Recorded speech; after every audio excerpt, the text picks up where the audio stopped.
Train engine கண்டுபிடிக்கிறதுக்கு முன்னாடி பலாயிரம் வருஷத்துக்கு முன்னாடியே தண்டவாளம் கண்டுபிடிச்சிருந்திருக்காங்க. ட்ரெயினை பற்றியான சுவாரஸ்யமான விஷயத்தை பற்றி தெரிஞ்சுக்கலாம் வாங்க. அப்போல்லாம் கிரேக்கத்தில் வந்து பெரிய பெரிய கட்டடங்கள் கட்டுறதுக்கு தேவையான பொருட்களை எடுத்துகிட்டு போகிறதுக்கு மரத்தாலான தண்டவாளங்களில் பொருட்களை வச்சு எடுத்துகிட்டு போயிருக்கிறாங்க. அதுக்கு பிறகு 17th centuryல தொழில் புரட்சி ஏற்பட்டதுக்கு பிறகு நிலக்கரி சுரங்கள்ல இருக்கிற நிலக்கரியை தொழிற்சாலைக்கு எடுத்துட்டு போறதுக்கு மக்கள் அவ்வளவு கஷ்டப்பட்டு இருந்திருக்காங்க. அப்ப தண்டவாளத்துல மாட்டு வண்டி மாதிரி வச்சு அதுல நிலக்கரியை லோட் பண்ணி குதிரையை வச்சு எடுத்துட்டு போறதுக்கு பயன்படுத்தி இருக்காங்க. இப்படிதான் அப்பெல்லாம் யூஸ் பண்ணிட்டு இருந்திருக்காங்க. ஒரு நாள் 1829ல சுரங்க முதலாளிகளுக்கு ஒரு 10 மனு வருது.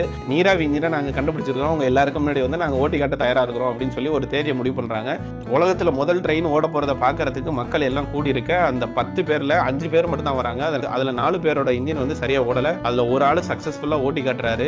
மழைக்கு கூட பள்ளிக்கூடம் ஒதுங்காத அந்த மனுஷன் ட்ரெயின்னு எழுத கூட தெரியாத ஆளு 47 கிலோமீட்டர் ஸ்பீடுல உலகத்தோட முதல் ட்ரெயினை ஓட்டி காட்டுறாரு. அவரோட பேரு ஜார்ஜ் ஸ்டீவன்சன். ஊர் மக்கள் எல்லாம் பார்த்து அவ்வளோ ஆச்சரியப்படுறாங்க, பிரமிச்சு போறாங்க.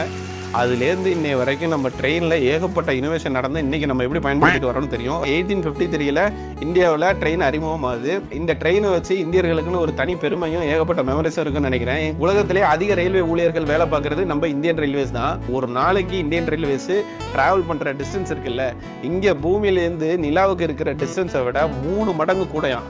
எனக்கு பர்சனலாக ட்ரெயினில் ட்ராவல் பண்ணணும்னு அவ்வளோ பிடிக்குங்க. ஏன்னா அது ஒரு மாதிரி கம்ஃபர்டபுளான சீட்டு, பக்கத்தில் யாருன்னே தெரியாதவங்க, அவங்களோடலாம் பேசிக்கிட்டே போகிறதுக்கான ஒரு பெரிய ஜேர்னி. பேச ஆரம்பிச்சு கொஞ்சம் நேரத்துலலாம் அவங்க அவ்வளோ க்ளோஸ் ஆகிருக்காங்க. எனக்கு இப்போ வரைக்கும் பர்சனலாக ட்ரெயினில் கிடைச்ச ஃப்ரெண்ட்ஸ் எல்லாம் இப்போ வரைக்கும் இருக்கிறாங்க. ட்ரெயினில் கிடைச்ச உங்களுக்கு ஃப்ரெண்ட்ஸ் யாராவது இப்போ இருக்கிறாங்க அப்படின்னா கண்டிப்பாக இந்த வீடியோவை ஷேர் பண்ணுங்கள். நான் அவங்களை கேட்டதை சொல்லுங்கள். Bye bye.